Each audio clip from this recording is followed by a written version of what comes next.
amasomero gatukola bulungi osomesa abaana baffe, university zisomesa bulungi abaana baffe, naye tulina kyetwerabira. Kati mbadde nsoma mu kitabo ekimu nga bandaga abaana abasinze okukola obulungi zetuyita first class degrees. Nosera bazali tusanyuka nnyo ng'omwana afunye first grade. Kitusanyusa nnyo ekyo. Naye nga olukigenderera nti waliwo ekitagenda bulungi tagoterezebwa mu masomero ago.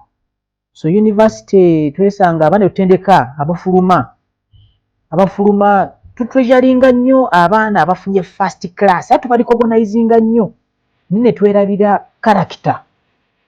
Kyoba olaba nti bw'ogenda character yeba enneeyisa. Kyoba otuuka mu banka ezisinga nga abakozi banazi degree naye nga basaba kusoma nga bwe baagadde. N'ogenda mu maduuka agamu nga ne mu office ezimu eza gavumenti eza private nga bayisa abantu nga bwe baagadde. Ng'olaba tewali bugunjufu obwo. So tulwane nnyo ku character, enneeyisa. Degree gy'ofunye osooka okufunyisa omulimu. Naye degree tesobola kukuumira ku mulimu.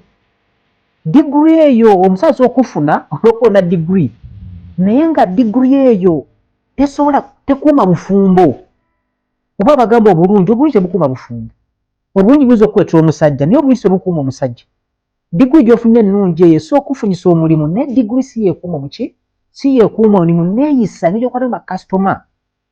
Twatandise enteekateeka universities okubanga tulicognizinga abaana abasinze okukola mu character, mu nneeyisa. Kati bwe tunateekula enteekateeka nti first class character y'ono yasinze okukozesa obulungi mu university, abaana bajja kulwana nnyo okulaba nga beeyisa bulungi okusinga okulwana okulaba nga bafuna degree ennungi ne batafaayo nnyo ku byaki, ne batafaayo nnyo ku bya nneeyisa.